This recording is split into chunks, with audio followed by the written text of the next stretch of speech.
Hello. What up? What up? What is going on? My heart is racing from all that. From all Episode what? number 10. Hello, everybody. Oh, just the old beer mishap. 30 seconds before we gotta go. Yeah. The greatest part about that is everybody saw it, and I mean everybody. Well aware. Yep. You know what? That's a memorable way to first see somebody, right? What you 40-year-old dork spilling a beer all over himself. Is there any audio with that too? So I wonder, could he hear us? Oh, I'm sure. Yeah, I'm sure. Tom, episode number 10. that's right. And you came in fashion tonight for number 10, wearing your number 10. Folks, what's going on? Make sure to go check us out on all of our social media. We are on Instagram, YouTube, and Facebook at 1925, the New York Giants podcast. We have a very special guest tonight, a legend, New York Giants legend. If you have any questions for him, make sure to comment in the comment section below. Leave this video a like because it helps with the algorithm. And make sure to share a friend, maybe two. Guys, cheers. Cheers. Be careful, George. Cheers. Fuck you. George, take it away. Who is our special guest of the We have one of my favorite players, two-time Super Bowl champion, hell of a linebacker, disgustingly underrated, member of the Big Blue Wrecking Crew. What else could be said? So many memorable plays. Gary Reasons. Welcome. How you doing, Gary? Thank you for Yeah, coming I'm on. doing great. I am really enjoying seeing you guys getting prepped for the show. I've been in the broadcast world for a long time, and you guys are right up there. You got a good stand, and I love the graphics. Whoever has done the graphics for the 1925 Giants podcast, congratulations. They're well done. It's good to be here. That Thank would be you. him. Awesome. Is that Tom or is that Nick? Are you on to Would be Nick or Nick. Tom? It's me mostly, but Tom does Okay. a lot of the editing and everything behind the scenes. So Yeah. Tom's really the one who keeps us focused. Me and George, we're a mess. Well, I mean, it's good for Giants fans to kind of really know where their start was, and back in 1925 when the Mara family decided to kick off an NFL professional football team. It was cool. A couple of years back or a year and a half back, it's not that long ago, the 2024 season when the Giants selected their top 100 players. I was part of that group, and bringing that 100 years of playing really into focus really was impressive to be able to do that. And knowing that founding year was how it all started. You guys kind of nailed it. We appreciate that. thank you. That means a Right, lot, thank you especially very coming much. from you. Thank you. So take us back. What kind of a kid were you growing up? Go way back here. You want to know the truth? Sure. I was a pretty decent kid because I was focused. I played sports and everything. I'll give you a little story here. My dad was in the outdoor carnival business. Yeah, get that right. He was an operator of midway games. So he had several midway games that we would set up at fairs and county engagements and different things. And I was a youngster growing up in that environment. I was born in Chicago and I moved down to Texas, and I grew up in Texas, but my life started on the midway and on carnivals. And so I learned how to get free rides on any ride I could get. Just walk up to the ride operator and say, "Hey, I'm with the show." And there I was, man. I got to ride those rides for free. It was cool. That's a pretty Can sweet you gig. give me some of the tricks to these games? Because I bring my four kids. I certainly can, but I've sworn to secrecy. And there's some really, really tough penalties against us old carnies if we give those out. So I'm going to kind of keep those maybe in an upcoming book. I'll have that firmly put out there. Kind of I'll a be blood in, buying it. blood out. I lose my ass at these carnivals with the kids. It's like $200-300 to bring 4 kids there. So any kind of help you can send my way. It's just fun. It's just entertainment. Oh, I know. That's what it's all about. Just like this is entertainment, right, guys? Absolutely. Sure is. All right. Watching George try to drink a beer is pure entertainment. I'll tell you, I mean, stressful day at work today. I was looking forward to this all day. So awesome. We're really happy to have you here, Gary. Well, hey, tell me, what are you guys into? I mean, what do you guys do on your 9 to 5, or what do you guys do during the day? And what made you start this type of a podcast to bring to Giants? Go ahead, Tom. You go first. So I work for CBS Sports in New York City, and I've been doing a podcast for about 6 years now. And I used to have an old Giants show that was called Big Blue Avenue, and that has branched out into this because I needed reliable co-hosts that I wanted, and George had a vision. George is best friends with my older brother.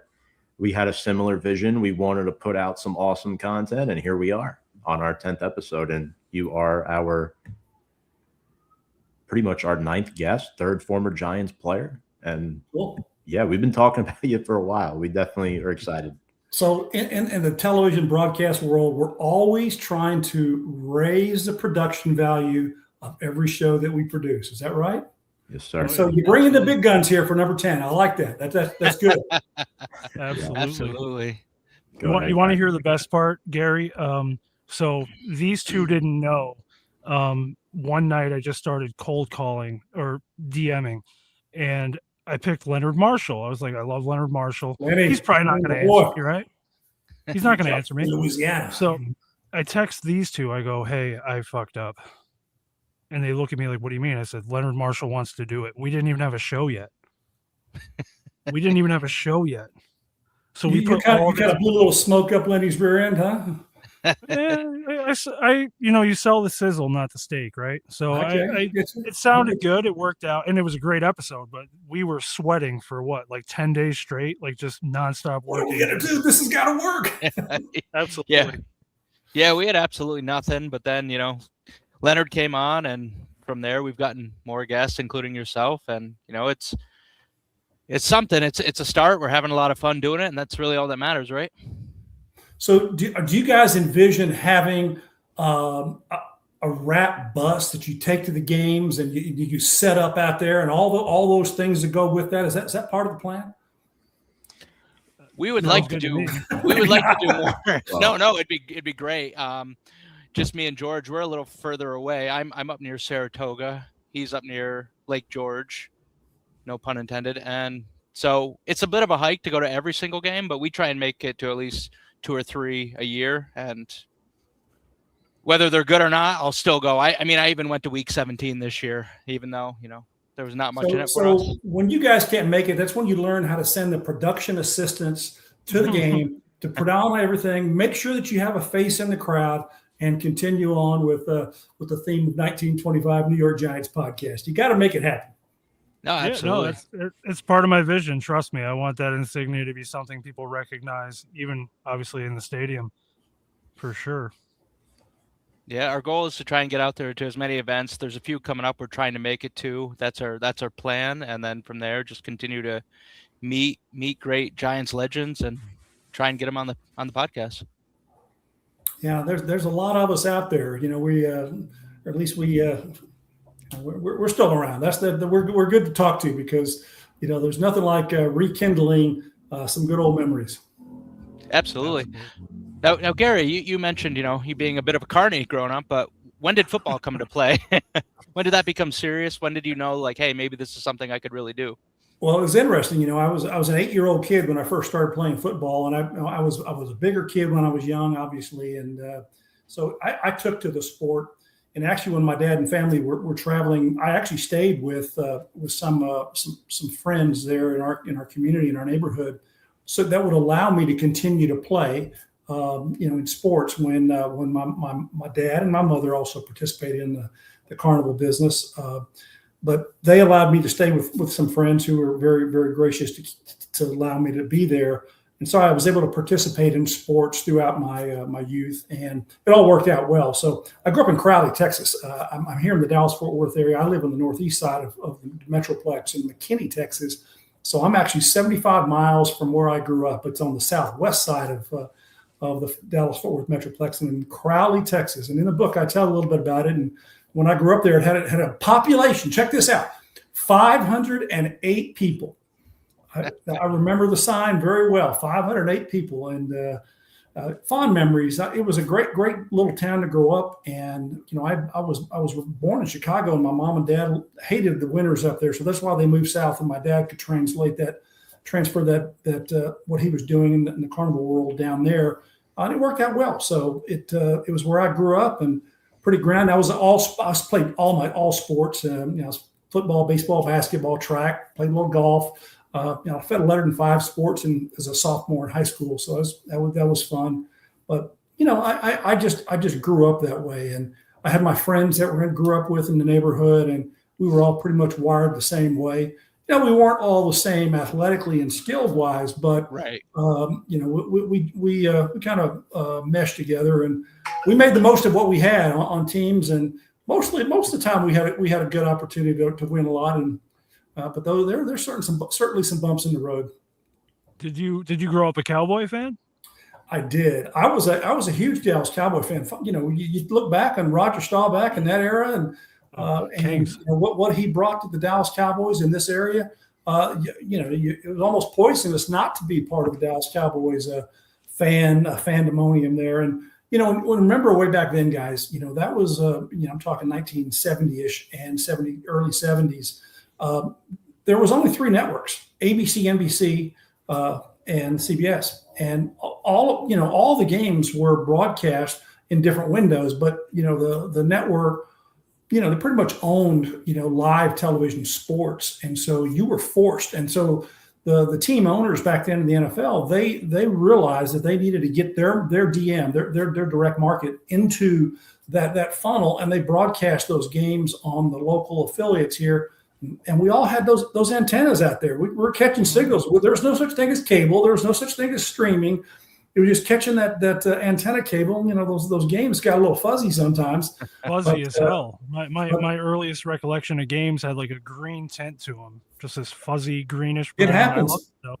Yeah, it happens. But it's that was the era that kind of got me started in sports and fandom, and I played, and a lot of the tutelage that I had from my young coaches and coaches in college, really kind of grounded me. And I had a couple of stories that if we have time, I'll share. But yeah, I had some tutelage that kind of set me straight as to what kind of player I could be and what level of skill that they saw in me moving forward.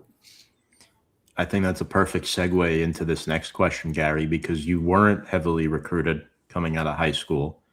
How did that shape your mindset heading into college?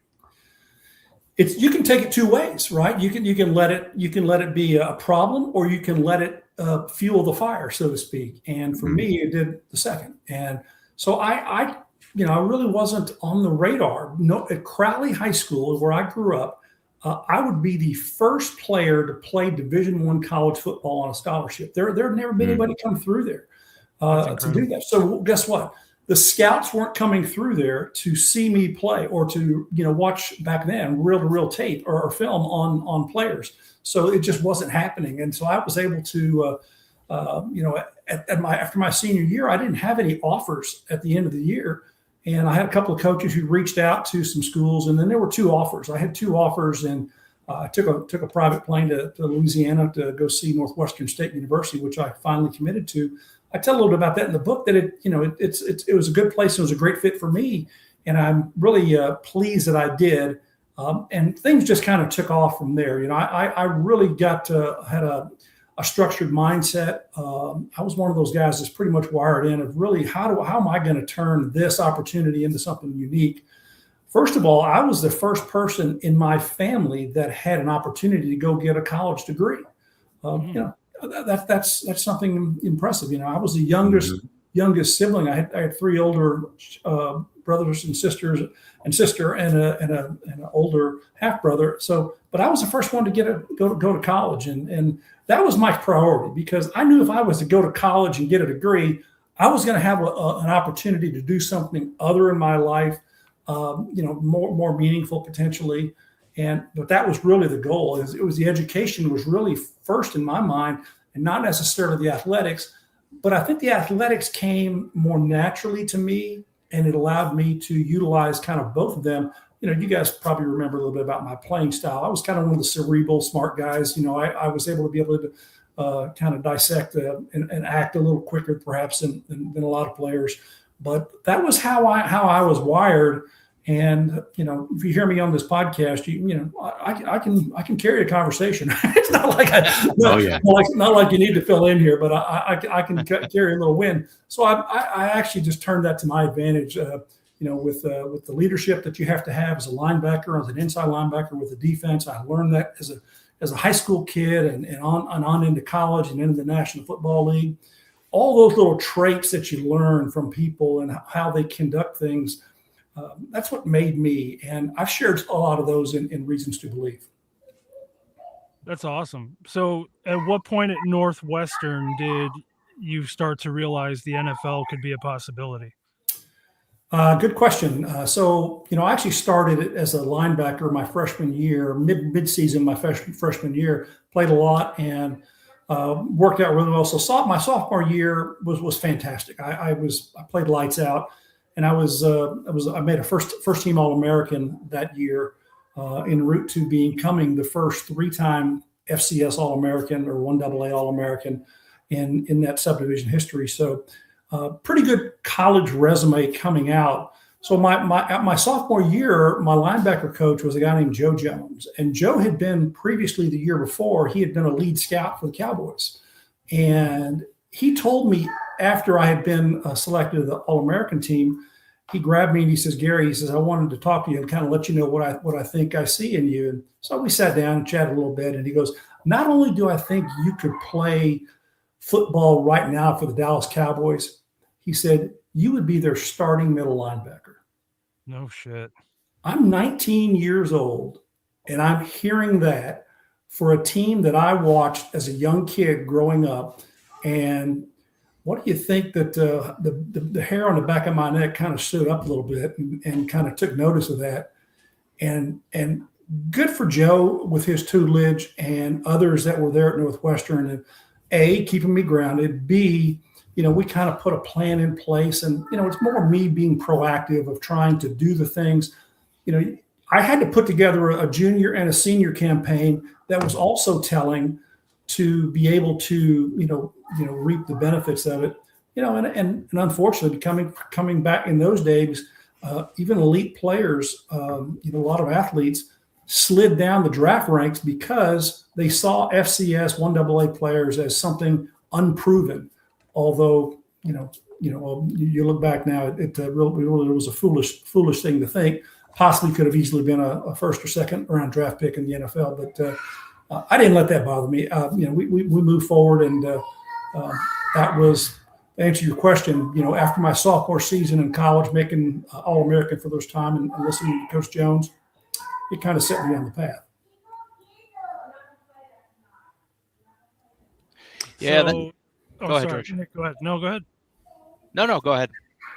So you got drafted in the 4th round. Can you go through that night, what it was like, or that day whenever you got the call or you knew it finally got cemented? Like, this is it. Were you just dreaming of New York City? Could you even put it into words? I'll tell you, 1984 was a really unique year for me. It was a big year. First of all, I met the love of my life, and I got married in March. So we were married, and we lived in an apartment off campus, and we were, taking life as a company. And really, we created and had a draft party, day one. Back then, they had 2 days of draft, and my name wasn't called on day one, so I slipped down to day 2, and luckily we had a good little group there. But day 2, when the Giants called, it was pretty matter of fact. It wasn't Parcells, really great. Reasons, love to have you here. Get up here as fast as you can. We're going to teach you a lot, and look forward to seeing you, kid. That's kind of how it was. It wasn't any fanfare. And I knew that the Giants were a tremendous defense back then.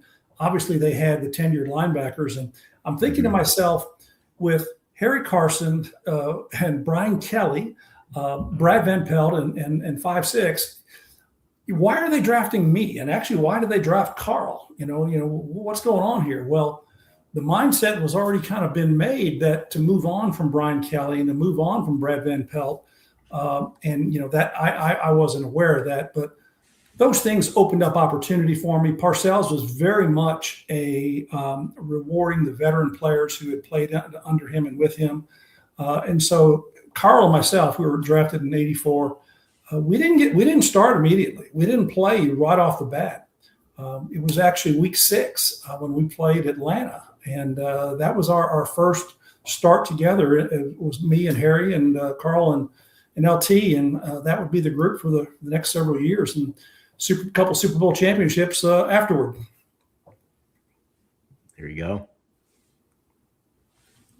Nick, you're sorry about that. I got you. What was it like the first time you met Lawrence Taylor? That must have been a trip too, coming into this impressive defense, meeting Lawrence Taylor, meeting this whole team. What went through your head? And there must have been a conflict of interest, kind of, as a Cowboys fan, now as a Giant. Well, for me, there really wasn't any conflict there. To me, this is going to be my life, and this is going to be how I'm going to carry myself. And I'm going to be a Giant. I'm going to be very proud to be a New York Football Giant, and it turned out that it was. Meeting Lawrence for the first time, yeah, that was kind of an awe moment. There's that thing where this guy, and I've seen him play, and I tell a story in the book about Belichick and how he presented what Lawrence had done previously to us, to all the rookies in 1984. And I'll let you read the book to figure out that story and hear that story. But it was I came into the Giants with a lot of respect for obviously the players who had been there, the veterans. When you walk into an NFL locker room, if you think your crap doesn't stink, you're gonna get knocked down a few times. You're gonna get knocked down a few rungs, and so you need to be respectful of the people who have been there first and foremost, the people who have paid their dues to get there, and be cognizant of what is there already. And I was, and so I wasn't coming in looking to do anything. And Lawrence back then, he was still emerging as a talent. He wasn't fully developed and fully on board with all the Superman things that he was going to be able to do over the course of his career. But it was fun to watch him and see how he produced and how he prepared. I think was really one of the cool things for me, and how he went about his business. And the interaction between him and Parcells and Belichick and the staff and the other defensive players, and myself as well. It was a great locker room. It was one of those things where, when we get back together for reunions, whether it's a 10-year reunion, 25 reunion, this year, guys, it's our Super Bowl 21 40th anniversary. Wow. It's going to be fun to be back. And when we're all together, what do you think it is? It's just like we left the locker room yesterday. You wouldn't believe all the stories and things that'll come up.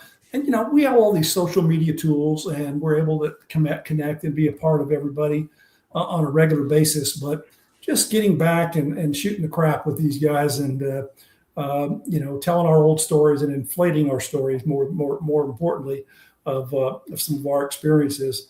It's really pretty cool. And to your question, Lawrence is fantastic, and he has always been that in my eyes. Definitely a Giants legend. Are you by any chance going to be at the reunion in May?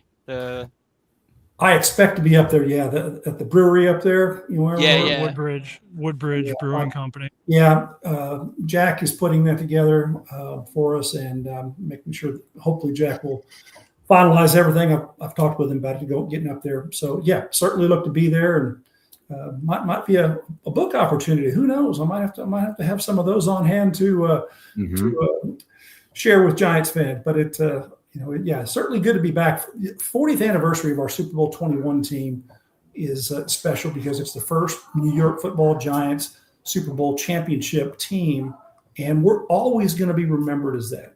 We're always going to be remembered in that light as, hey, we were the guys who first got it done to win a Super Bowl for the New York Giants, and it doesn't get any sweeter than that. That's one of the best the audio clip of Parcells at the end saying, "For the rest of your life, no one's going to say you couldn't do it." I think that's what he said. I agree. When he didn't realize it then, but when he put that in perspective, with those few words and with how Bill could deliver it. It certainly was. And Bill wrote the foreword for my book. I shared a little bit of the content with him, and he read it. He called me up. He says, "Gary, this is outstanding. This is good."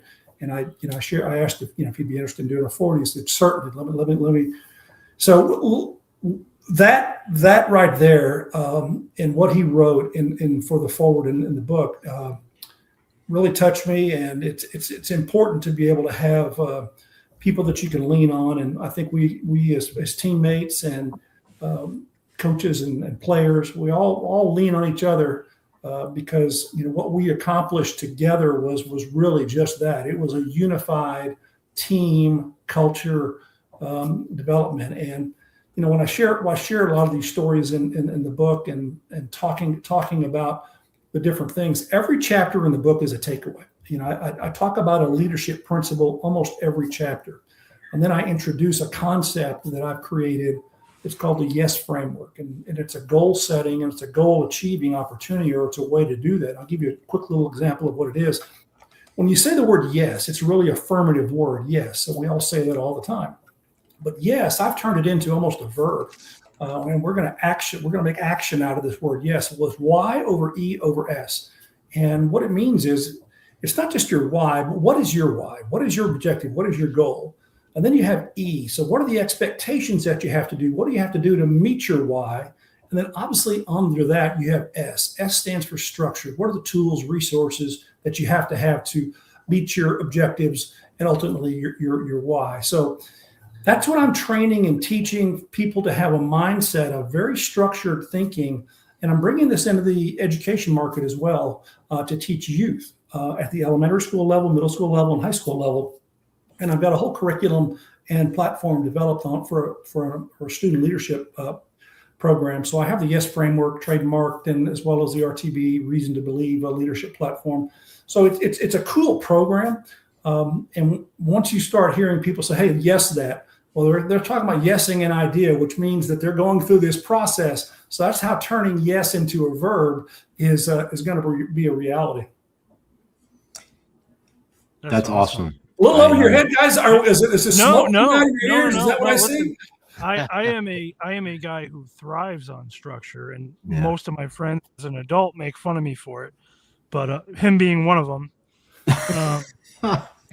I love structure. And honestly, as a father now of 4, you see the struggle in society, in school, and even in athletics where structure is not clearly had.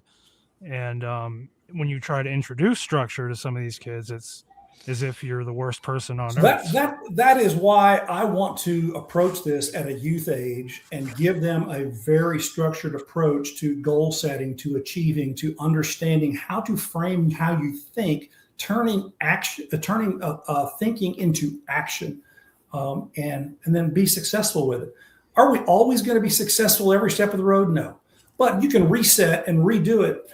I've even taught ChatGPT how to think differently with the YES framework. Get that? I have taught ChatGPT a way to present information to me in the YES framework. And guys, it is real because it's how I think. I'm a structured person. I have these things that I need, and when I ask a question to it, it now spits it back in the YES framework. You can do that too when you learn how the YES framework works, and then you can instruct ChatGPT to give back whatever answer, whatever AI you use. You can program it and do it. Let's talk about the Gary Reasons YES framework, and let's return information in that sense. So it's pretty cool. I enjoy doing that. We're definitely going to try that. Yeah, and I'll definitely be buying the book as well very soon. What will fans learn from you or learn about you, Gary, that they already don't know? Obviously, they know sort of the unsung hero, the underrated linebacker that made these big plays and big moments.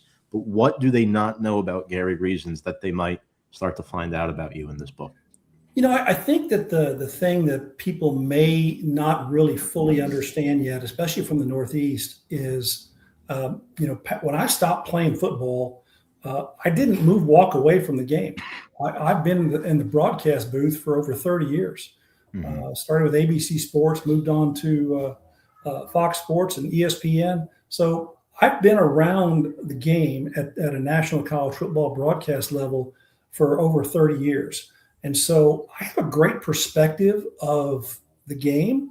And I have a very unique lens because I've lived in different eras of the game.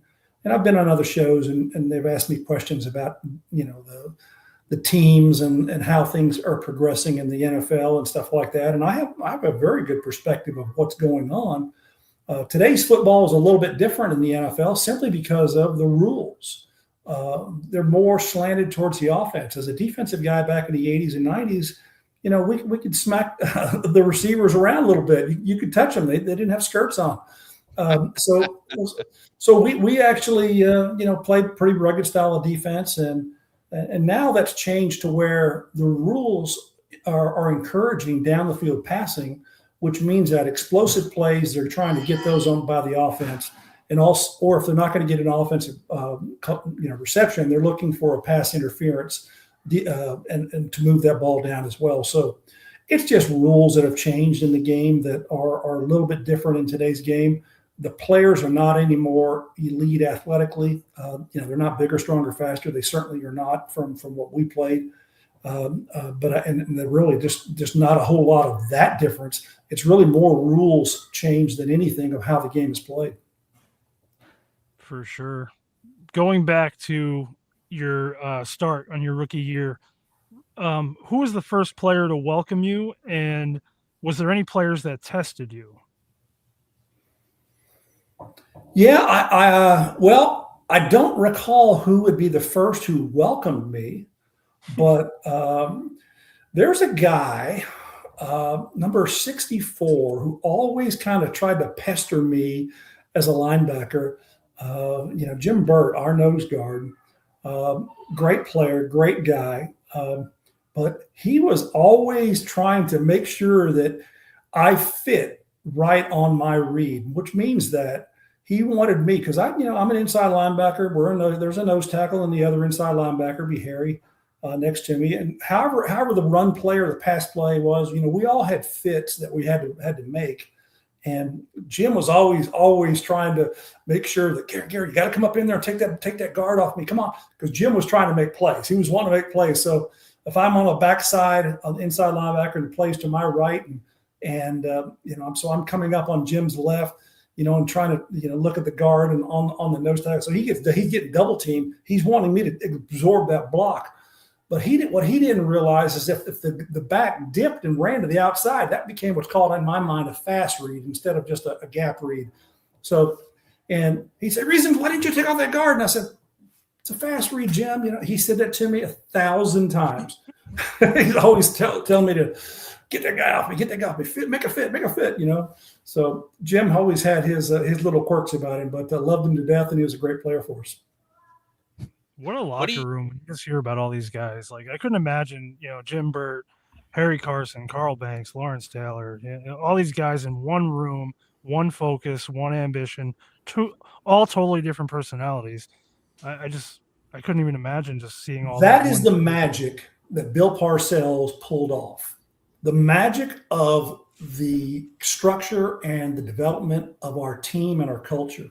I go into it in the book. I talk about how Bill dealt with everybody on the team, and he deals with everybody fairly. That's not in question. But he dealt with everybody differently, and here's why: because as a leader, you have to understand your team. You have to understand what makes you. Oh, wrong finger, but what makes you tick. And so Parcells had his way of getting an understanding of everybody and pulling and pushing our buttons, so to speak, to make us produce. Coaches in the NFL aren't in the job of making friends. They're not there to be your best friend. They're in the job of winning football games. And if you're not getting the job done, well, they're going to look elsewhere. So you understood that pretty much with Bill, because he gave it to you every day. And every day at practice, as we're coming in there, he's in the locker room. He wasn't up in his office. He was down in the locker room cultivating the culture among our team at an early stage. And that's what you're talking about with all the guys, and the main names that you mentioned were all there. We're all there absorbing it. And, Bill was holding us accountable for our actions and doing things. And, it was a fun time back in the 80s. Okay. And, there were some things that were going on. I was a newly married man, so I'm up there. I've got my son was born in 1984, late that year in November. So we had a child to deal with. So a lot of things were going on with me, and obviously there's things that were going on with the rest of the team as well. But overall, we pulled it together, obviously, and over the next couple of seasons, we finally got it done. Yeah, you did. Is there anything Mr. Parcells said to you that stuck with you? A lot, actually. There's so many things that Bill imparted, whether he knowingly or didn't know or didn't purposefully want to say, hey, this is something I want these guys to learn or know or whatever.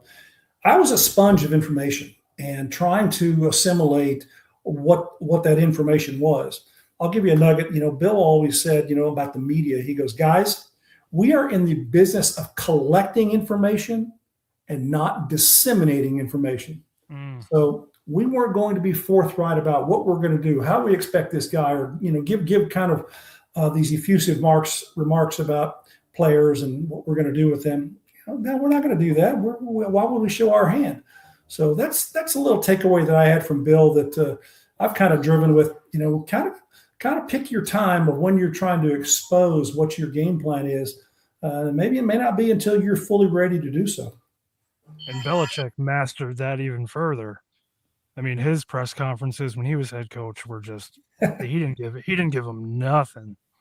No, Bill was Belichick was kind of that, and just very stoic and very matter of fact, and he did it. He was perfunctory because he had to do it with the National Football League rules. And if he had his way, he would not step in front of a microphone or anything, because the media really, they don't serve any purpose for a head coach or what have you. Most coaches are there to win games first and foremost. They're not there to get an agenda or trying to create like me. I'm here. I'm trying to promote a book. Okay, well, both Bills back then, they didn't use the media to get to do it, have any agenda. Their job is to win football games, coach players to get them across the goal line or stop them from crossing goal line. And ultimately, we were all successful together. And just overall, like, how complex was that defense under Belichick? Because obviously you mentioned, he got all of you guys to succeed together as a team. And when you have a lot of very talented players, a lot of leaders in the room, it also takes a great coach to make that happen. I think Belichick really kind of laid it out there to us, and then we absorbed it, and then we delivered it as players and team. He wasn't looking or asking guys, this is our job, this is your job, and if you don't do your job, I'm going to get the next guy in there. He's very matter of fact about that. So that's how he operated, and he was doing that under Parcells' direction, because that's what he wanted to do. Back then, Belichick was an emerging coach, and he was learning from Bill Parcells. You have to understand that a lot of the things that you see in Belichick today are very, very much so what is exactly what Bill Parcells would have done and how he did things.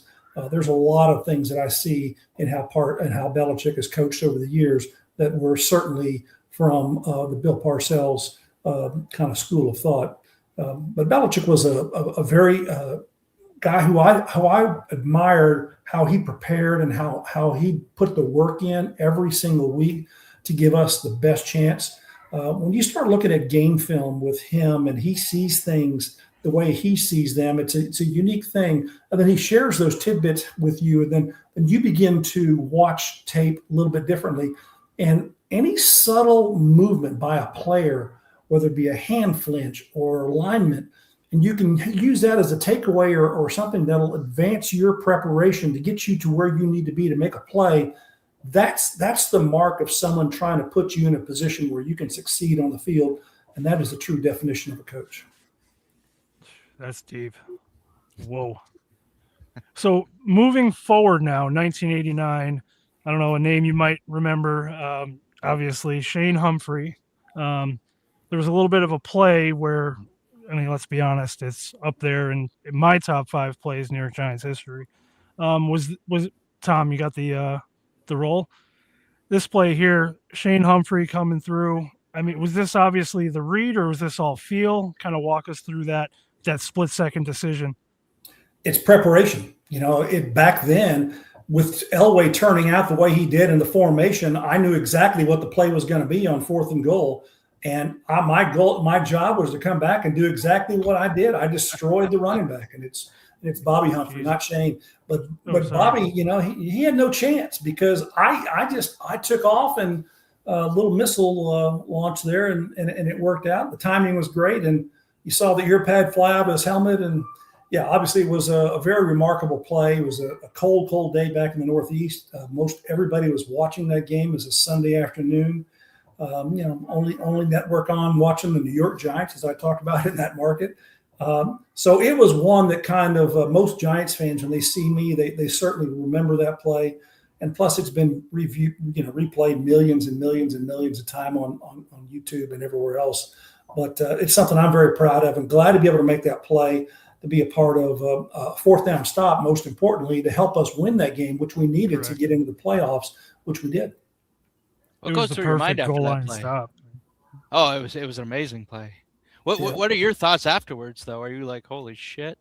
Well, when you see that happen, and I was elated, obviously, and the guys are all coming after me, and I never was anybody who was a player who was trying to call attention to myself on my play. I really, the showmanship that the guys do today in the game, score a touchdown, point for a first down, all this shit, it's shit. It's all it is. It's shit. So I didn't do any of that shit. And Parcells really discouraged all of that.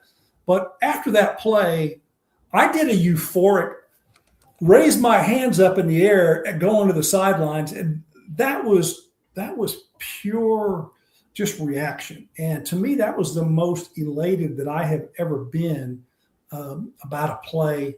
And I almost couldn't get to the sideline for all the defensive guys beating on me, and all the offensive guys who were coming onto the field were hitting on me about that play. It was a special moment in Denver in 1989.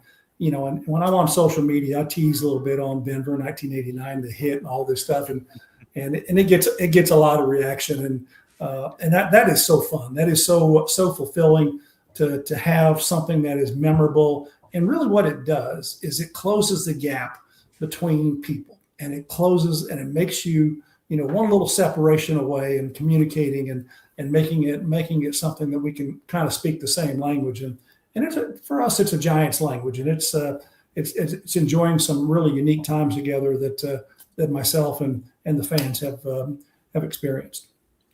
Yeah, the impact of that play was outstanding, and that wasn't your only memorable play. Let's go back. 1990 NFC Championship game against the 49ers. I think you know where I'm going with this.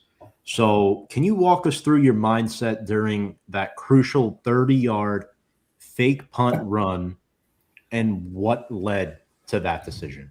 Well, ultimately, there's that speed and ability right there. Just look at that, guys. That is athleticism at its best. Well, you look at how big that hole is. We could have drove a truck through there, but I'm trying to get a block there. Nobody would block. I know. It. I saw that. I saw that. You're like pointing at him, John right? Taylor became the greatest open field tackler in NFL history with that tackle. Anyway, I still hold the NFC rushing yards per carry average in the NFC championship game. So that's what I'm going to stick to, 30 yards, and I hold that record. But that's a great stat. What better way to propel our team to the victory, to set us up for a field goal, which Matt came through, put that ball to the post, and another one to get us to win the ball game. It was dynamic. It was cool. That was one of those plays where, I had the opportunity to call the play or not to play. I audible to the play. And literally, if you saw the play again, when you'll think about it, that right where I ran, the 49ers only had 10 players on the field. And right there's nobody in that gap. So we would have blocked him because we had an extra player. But You see right there, Robbie Jones blocks down, but he didn't have to. He was going to block straight ahead on the guy who was there, and I was going to get through that hole anyway. So there were only 10 guys there. There was one sitting on the bench, so it made my path just a little bit easier, to execute. And that was obviously something you guys picked up on film in preparation, that they were leaving that side of the field a little open. That gap was going to potentially be there. No, it was actually if you could cue that back up on the outside, they were doubles. What we call two. Stop. Hold it right there. Stop. Oh, You can't stop it. Okay. Yeah, it's one of those weird clips. It's really good though. I like the footage. But you can see at the top, there's 2 guys on our gunner, 2 guys on the gunner on the outside. So if you have in the middle, you would have 6 players at the line of scrimmage and 1 returner. There were only 5 players and 1 returner. So pretty simple math for me that I knew, hey, it's in our favor here. But when I ran that, it was right to where that situation worked out. So I was our fullback on our punt team for a number of years. For every year that I've been with the Giants, I never had a punt blocked on my watch. Sean Landetta, he did miss a ball that in Chicago that it's not a block, but he just he missed the punt. Anyway, well, not going to talk about that subject, but it all worked out well. And I had run that same play against the 49 in the Broncos game. In that game with the hit, I called a fake punt in that ball game. Here you go. Look, we could stop it now. Count the players. We're already advancing. So there's 2 at the bottom, 2 49ers at the bottom, 2 at the top, and there's 5. 1, 2, 3, 4, 5. And right where you guys are great, right where I'm running, you're seeing here, there's only 5 players for the 49ers. And so there's 3 on this side. They're a little light on the other side. It worked out well, and my elusive speed got through there, and it's all history here. It's a nice little point. Now you were pointing for trying to get a block, or I needed help, man. I needed a blocker, and didn't work out. So I'm trying to do a little footwork there, and John Taylor just shows how much of a tackler he is. Love that. I should have done my best hurdle there, and unfortunately, just it didn't come to me. I'm surprised you didn't lower the shoulder and just try to bull him.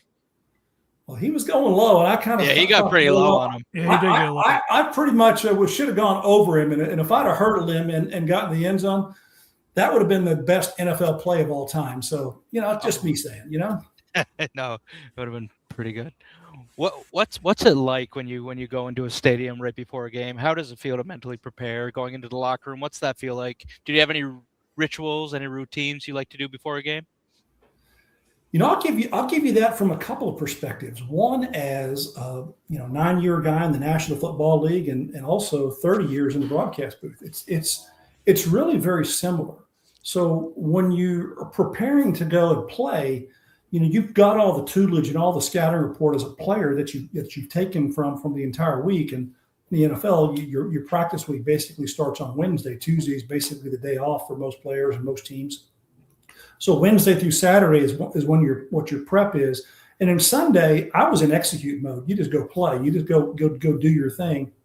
And I just had a little structure of how I did things, and I really kind of was pretty vanilla. And I didn't get up or hot. I was not a really high emotional guy or a low emotional guy, because I thought that would take too much energy away. But sure, when you walk into the Giant Stadium or any other stadium in the NFL, and you feel the vibe of the fans and everything, it's certainly a little bit thrilling, and that is something that you carry on to the field and play. I felt a little warmth. There's always that little warmth of that anticipation of playing, and it carries you through. And when you play the game at the speed that you play in the National Football League, it is different. It's special. So, obviously from high school to college, there's an elevation of players and the speed of the game. And it's the same thing that happens from the collegiate level to the National Football League. The speed of the game is heightened, and you have to take that into account. But, if you're there, it's there because you're supposed to be there. You've earned the right to be there. You just don't get there blindly. And right. You just don't get there because somebody said that you could do this. You get there because you put the time and you put the work in. You deserve to be there, And that goes for everybody who lines up on the field in the National Football League. They've earned the right to be there. Sometimes guys execute. Sometimes it doesn't go their way. Sometimes injuries are a factor and take guys out of the game. But for the most part, guys have earned their right to be there. For every opportunity that they have, and I'm grateful for my chance to be in the National Football League. One of the unique things that I was really cool about is my time in the NFL. Played 9 years. 8 for the Giants, 1 for the Bengals my last year, 92. I never had a major injury. I never had a surgery. I was never off the field. I played through slight bumps, bruises, sprains, those kinds of things, but never had a major injury. And let me tell you a story. That's pretty remarkable. And then you fast forward to last year, 2025, 5/15/25, May 15th, 2025. I'm driving down the road in Louisiana, 11:30 at night. We had just taken my mother-in-law to a trip to Shreveport, and we're bringing her back to a little town of Natchitoches in northwestern state.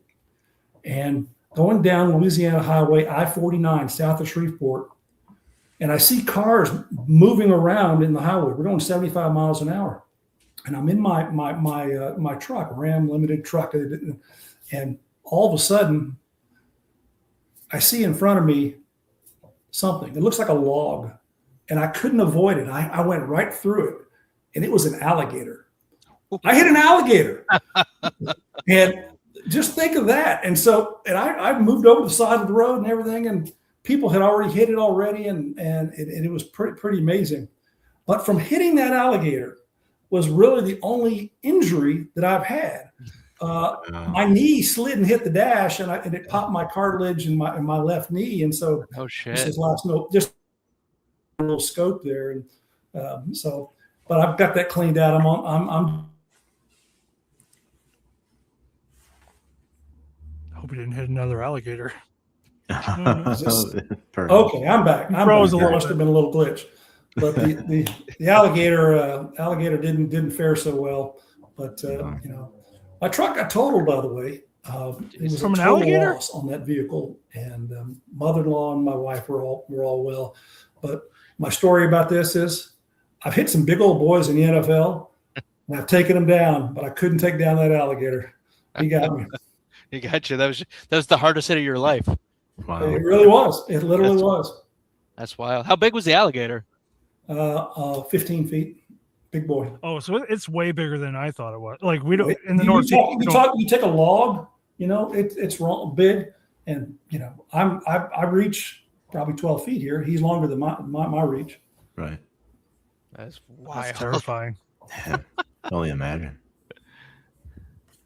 What do you you talked about obviously hitting an alligator. There's probably nothing like that, but how do you feel about the evolution of hitting, like tackling rules compared to your era? And do you think you'd be able to adapt your game to play linebacker in today's NFL?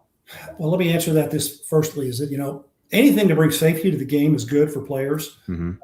And really for tackling and rules, they've made some changes, obviously, over time to be able to help players become more safe in tackling and longevity, and really taking, those helmet-to-helmet contacts out of it as much as they can. But unfortunately, it is so fast of a game, and everything is so reactionary, and just you're just turning off, and all of a sudden, boom, there you are. You're in a situation you had no control over, yet they call a penalty on you. Go figure. But it happens.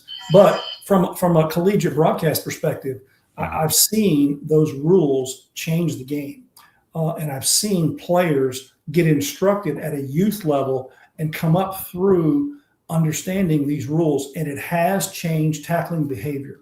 The behavior has changed, and therefore you're going to see much less problems with cognitive ability and concussions. And so the numbers are very promising of what's happening out there as far as those going down because of tackling precision and being able to tackle with the V of the neck here instead of making something with a head-to-head. I was taught to, form tackle, hit this right up under the chin, just like you guys, may have been taught. I don't know what, but that was how I was taught to tackle, and I carried through on that on most occasions. You sure did. So going back to your career, you always struck me as a guy kind of behind the scenes, maybe lack of a better term, the dirty work guy, but 330 career tackles, 10 interceptions. You were always kind of like that backbone that maybe people didn't always talk about right away outside of the other linebackers on the team. Is that exactly how you wanted your career to go? Like you did everything your way, or would there be anything you would have done different in your play style? Well, I would be lying to you if I didn't say, you know what, I think I played well enough to make all NFL, all pro, some of those, accolades. I had some good seasons and good times, but we had players on our team that were getting recognized with those, and obviously so with Harry Carson, Lawrence Taylor, those two guys, and NFL Hall of Famers, and justified. And I'm glad that they're there. They were my teammates, and I'm happy for them. I didn't have the accolades because back then we just, they weren't voting.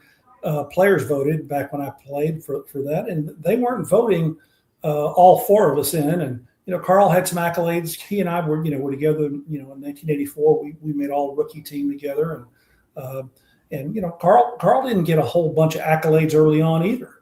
So it's been late in his career that he started getting some of that stuff. But Carl was a tremendous player as well. I think that our whole defense really kind of shined back then, and we had a lot of guys step up and played exceptionally well. And I look back at the top 100 guys, and I think if I remember right, I played with 24 or 25 of those guys in the top 100. Mm-hmm. So that just goes to show you what level of talent that we had, and it brought a couple of championships to New York. Did you being overlooked ever fuel your fire, if you will? Of course. Absolutely. Yeah. Everybody, if you don't find ways to inspire yourself, you're not going to achieve. You need to find those things that make you tick. That's what Parcells was trying to do, trying to find the things that kind of make you who you are and where you're from and what you're about and where you're going. And once you kind of assess that, take that, and there's a thing said, you got a chip on your shoulder. Well, I didn't play with a chip on my shoulder. I didn't say anything about it, but purposely I let it kind of just fuel me to be a little more direct, a little more physical, a little more headstrong, and just how to go about things. One of the things that I learned a long time ago, especially with the Giants, is that I never wanted to come off the field. Because the reason I didn't want to come off the field was that you never knew if that was going to be your last time on the field. Right. And so I played through pain, injury, and all those things. And as I said, I never had an injury. You talked to the legendary head trainer Ronnie Barnes of the Giants for many, many years, and he would tell kids, players coming in about me and my story. I never had injuries and stayed on the field. And Ronnie just every time I see him, he remarks that, yep, here's the Iron Man. There you go. But not many people realize that about me in my career, how much of a longevity that I had. Never missed a snap. What would you say? It's a little bit of blind luck and a little bit of conditioning, as far as never really getting injured.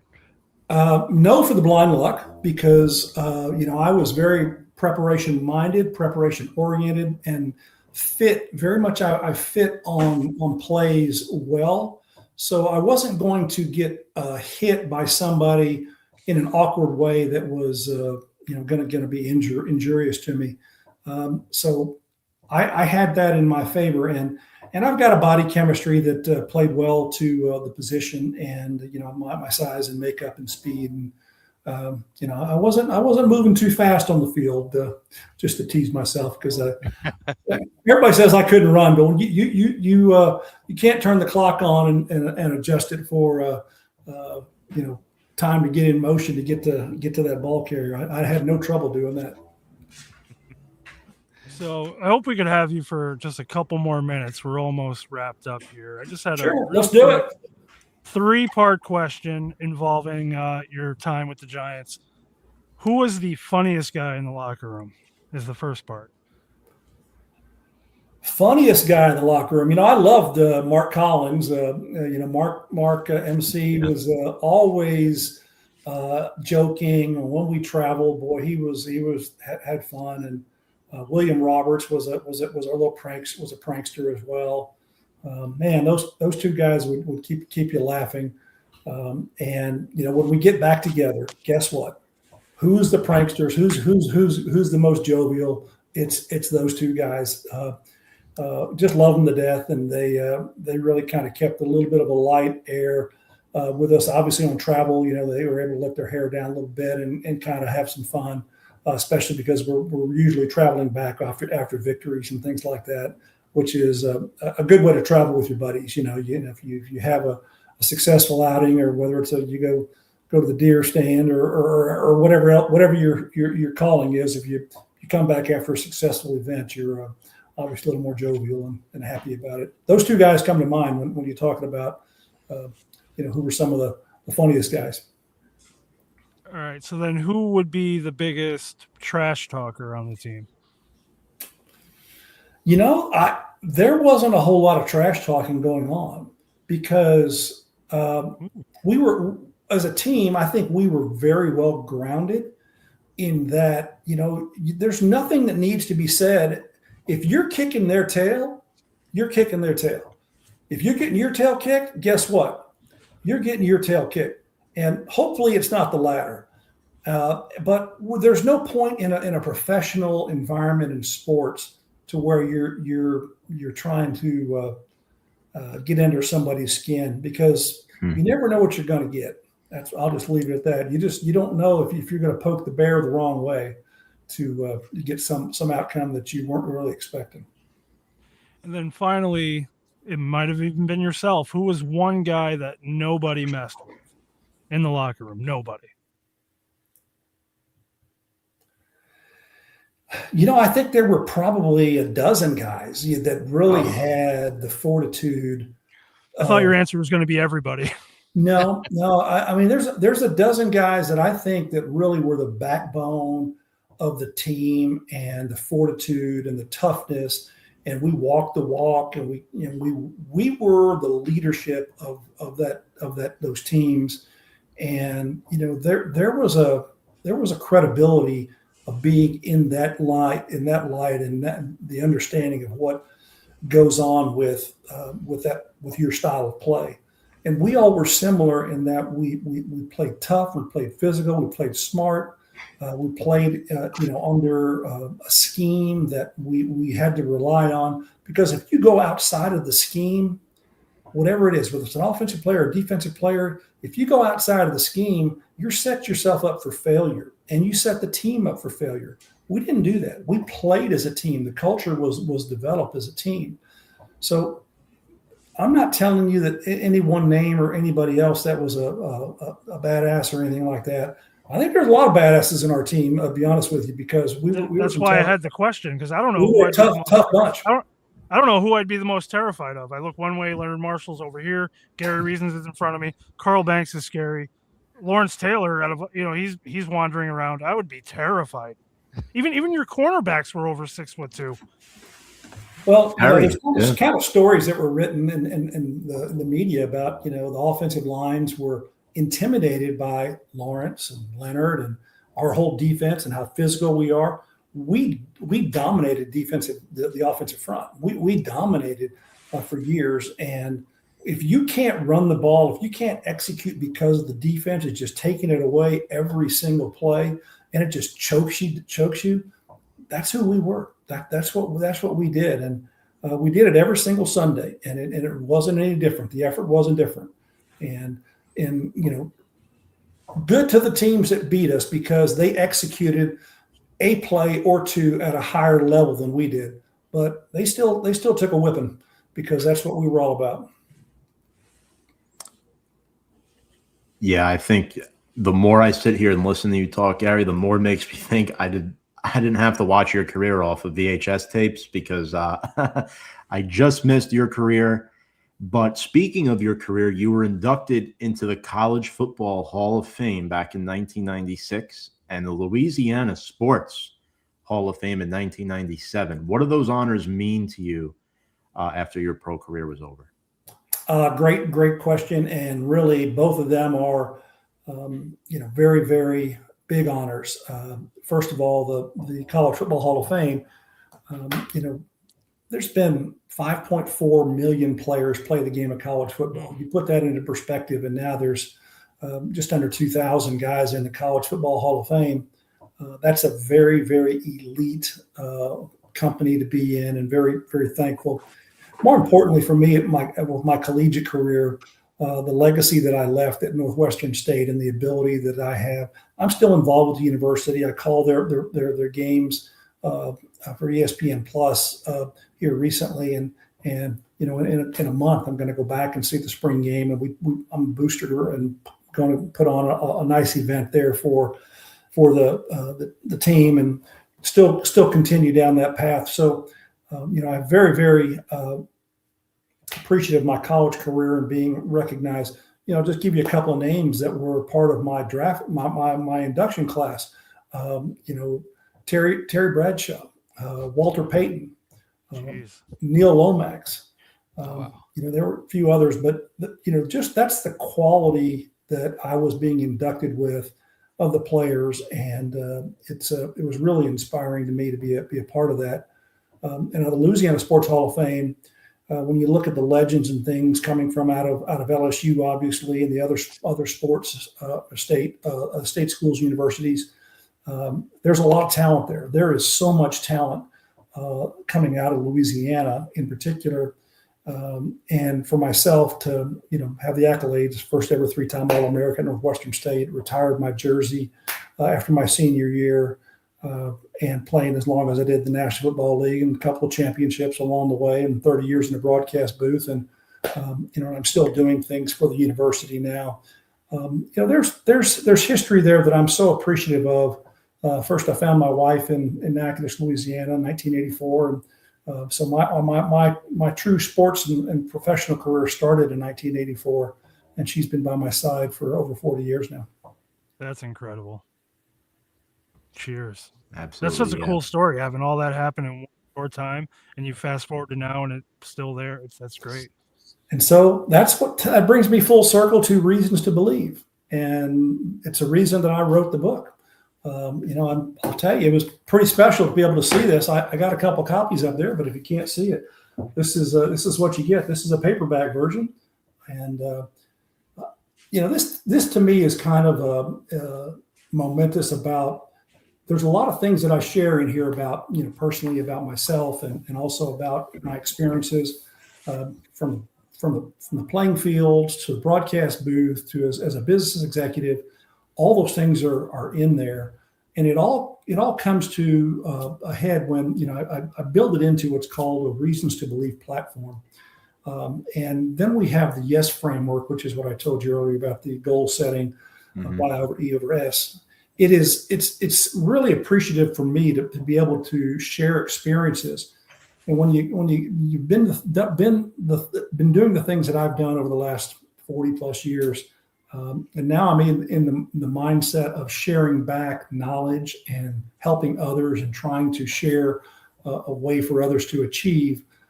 It's fulfilling for me to be able to do that, and I really appreciate that opportunity. I'm going to tease it out here a little bit. This book may not be my last.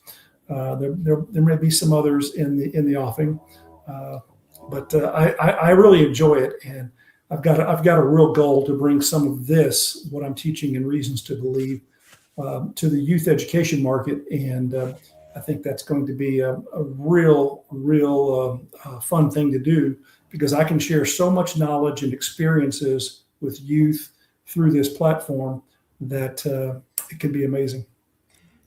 That's awesome. And we want to close here with some comments, because you have quite a few fans, Gary, in the comments section. Darlene Brown says, my all-time favorite New York Giant, Gary Reasons. Smart lady, Darlene. I love you, sweetheart. Take care. And quick comment from my mother, big fan of yours as well. I love hearing the old stories and memories that these guys share. I hope they know how much their fans appreciate them. You know, I hear that all the time. Thank you, Patty. I appreciate those comments. Let me tell you something, guys. You know, when I travel back to the Northeast and I see Giants fans and I see them in Giants gear, and I may have a Super Bowl ring or two with me, I kind of mosey over to some of these people. And when I show these Super Bowl rings to these kids and their parents, you should see, not the kids light up, but the parents, oh my God, this is amazing. And that's the excitement that we're able to deliver. And we get that. And I'm not the only guy doing this. There's my teammates are just like me. We want to inspire and thrill others with this. And we always have a commonality with these championships that we've endured and put together. So we were able to achieve these things. It kind of grounds us, and it makes us want to give back, and that's where I'm at right now, and I'm very appreciative of the ability to do so. That's, excuse me. The book came out yesterday, correct? The book was scheduled to come out on the 24th, which was Tuesday. I don't know what is today, Wednesday? Today's Wednesday, yeah. Today's Wednesday. Okay, yesterday, Tuesday. But it actually hit on Sunday. Believe it or not. Oh, I use Amazon KDP. It's called Kindle Direct Publishing, and actually, you know, they tell you 24 to 72 hours when you first publish a book of when it comes out, and if you don't have problems. So they have a really stringent process that they do, and we had no issues, no problems. So basically, it went as planned and early. So we kind of opened it up early. I'm actually doing something special for the first 250 purchasers of the book. If you want to get a signed autograph cover of this book, it's the full wrap of this. It'll be front and back, and I'll sign and autograph that. But just go to GaryReasons.com and click on the RTB 250 tab, and then if you take a screenshot of your purchase, whether it be a Kindle's on there for $1.49. I've got the e-version. We should have 1 million of these sold by now. But it's up there. It's going to be up there for another 24 hours at $1.49. Then you have paperback, which is this copy, and then there's a hardcover as well. So those books are all available on Amazon. Just search Gary Reasons on Amazon. And if you do read the book, and I think you guys will do it and get a kick out of it, do leave a comment, because it helps. Just like you talked about earlier, I was laughing when you said it helps the algorithm. Hey, I understand that verbiage, and it's the same thing for Amazon and when they do and they rate these books. We did raise yesterday to with our RTB launch team. We were able to achieve number one status on the new author books, or the I forget what the category it is, but we reached to number one. So my goal was to get to the number one on Amazon bestseller list. And so we got to number one new author rank. So thanks to Giants fans in New York and everybody who got there, but there's still work to do. Buy the book, just let it keep going up. And there's more stories to tell. You can tell that I'm long-winded, and I've got a lot of gas in the tank left, and there you go. a lot of stories to share. And there's a lot of things that I have not kind of given away to in literary works or even on broadcasts that I think would be fun. I've got a concept that I have developed, and man, I think it's going to be a hit. When I come back here, you guys need to ask me about this, and you'll see that Gary's just not sitting around on his doing nothing. He's kind of got a plan to move things forward. So that's anyway, the one thing that's incredible. That's a tease in broadcast. If you don't know. I love that. That's one of the biggest things I learned doing this podcast, talking to the retired players. You guys do way more shit after the game of football than I ever thought I personally would do if I was retired from football. I mean, between you, Leonard, Perry Williams, like these guys, you guys just talk about all the effort and work, and you're still working, and it just blows my mind. Like in my head, it'd be like, oh, I play my 10, 12, maybe 15 years max. and then just kick it up in Florida somewhere and play golf. But not the You know case what? with the New York Giants. It's not. I'm not one of those guys that's going to let the Grim Reaper just kind of grab me and say, "Hey, buddy, you're going to, your time has come." We're trying to be out there and be active and blow the doors off this thing and just have fun. Yeah. And being able to interact with fans and in the true nature of Giants fandom and what they've endured, and I'm a sponge for all of those stories. Everybody tells me their stories whenever I'm at a signing event or somewhere, and people come up to me and talk to me about their Giants experiences. I'm all ears because we're all together. And what better way to share life experiences than with a fan, and they're very appreciative of the efforts that we had and bringing some joy to their lives, through our championships. And that's a common theme that we all share. So we're all about it. And hearing Perry and Leonard out there doesn't surprise me one bit that they're taking heed of this. Yeah. Let's hope we can get Gary, back to that. thank you so much for being here tonight. Gary, thank you very much. Reasons to Believe. Book's out now. I will be purchasing it in a hard copy book. I can't do the Kindle thing. I can't do it. I don't know what it is. It could be free. I still can't do it. It's because it didn't exist in 1994. That's exactly what it is. Except for, you got to be careful. You don't want to spill that beer on those pages. Now you're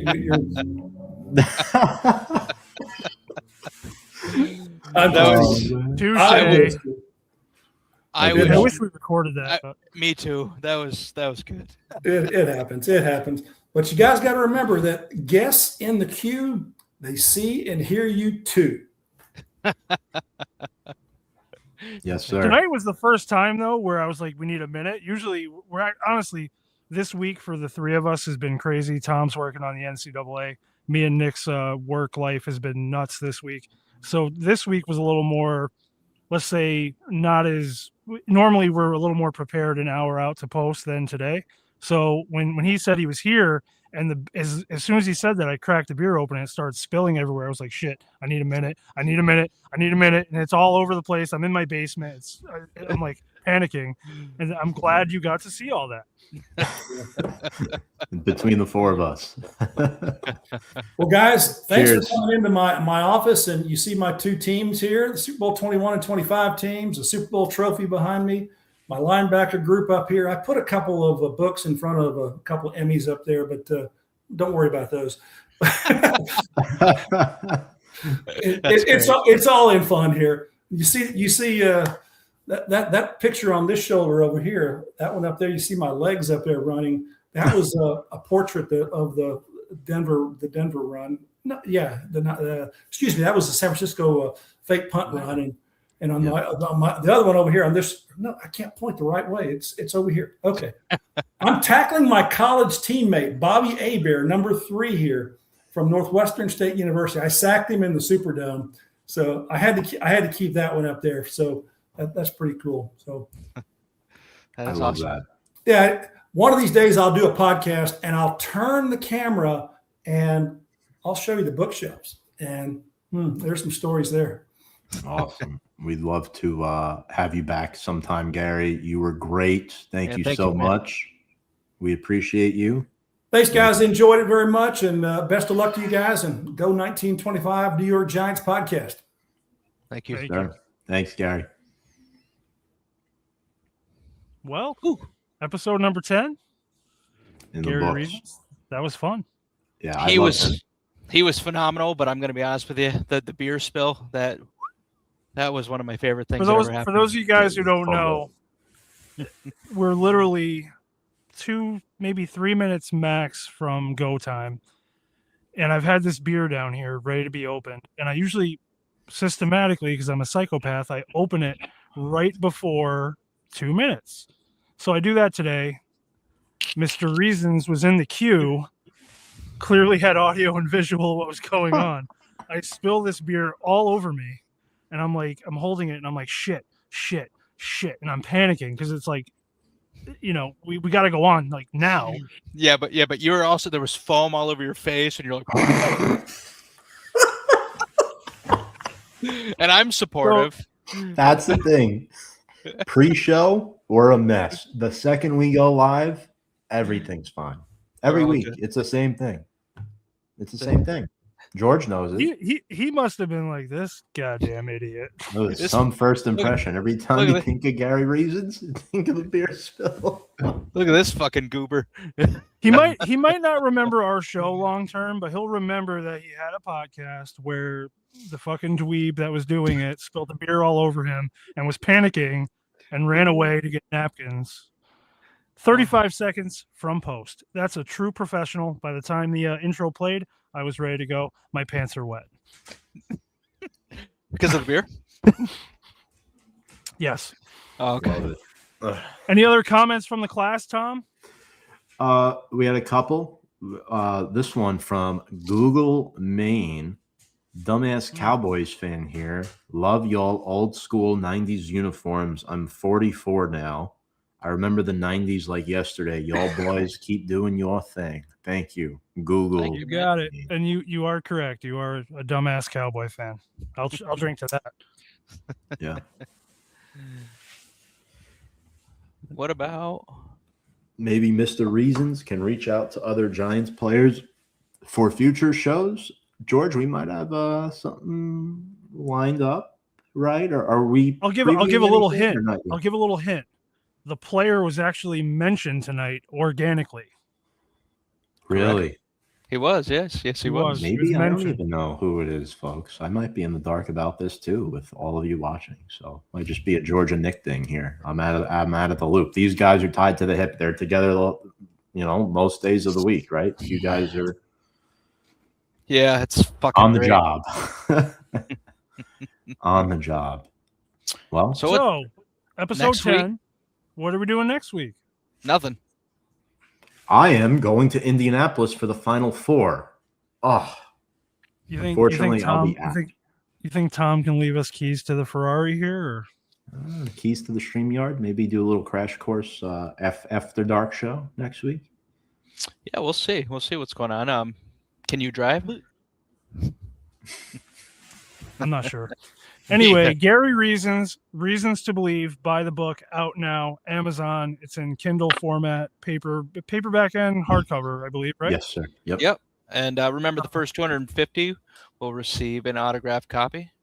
I know I'm Absolutely. looking forward to it. I know you two are definitely looking forward to it. We're all big readers here. And once again, an honor to have a legend like Gary Reasons on. Thank you again, man. And yeah, anything else, guys?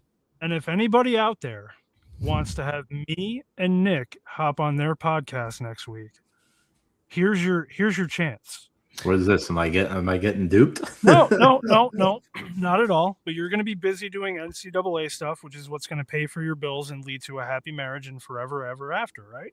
So if anyone out there, we're just saying, me and Nick, we're not going to take over your show. If you want to have some fun times with a guest who spills beer all over himself, we're your Please. guy.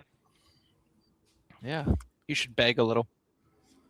What can you bring to the table? Please buy our product. Yes, absolutely. Folks, speaking of our product, if you want to watch more of our content, make sure to go check us out on all of our social media panels. And a replay of this interview with Gary Reasons will be available on our YouTube page at 1925 Podcast Big Blue. You can follow us on Facebook and Instagram as well at 1925, the New York Giants podcast.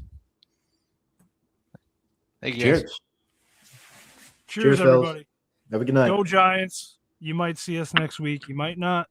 I'm not really sure. Me and Nick No, might but- go alone. I don't know what we're doing. Nobody But- likes us. We're off. Cheers. We're gonna miss Tom though. So let's have a cheers to Tom. Okay. Yep. Third cheers. Let's go. Folks, if you're watching, do a cheers. You've had a long week. Finish. Fucking chug it. Chug it, Tom. Oh, Chug yeah? it. Chug it, chug it. Gonna do this live? Yeah, yeah. Go ahead, Tom. Bottoms up, buddy.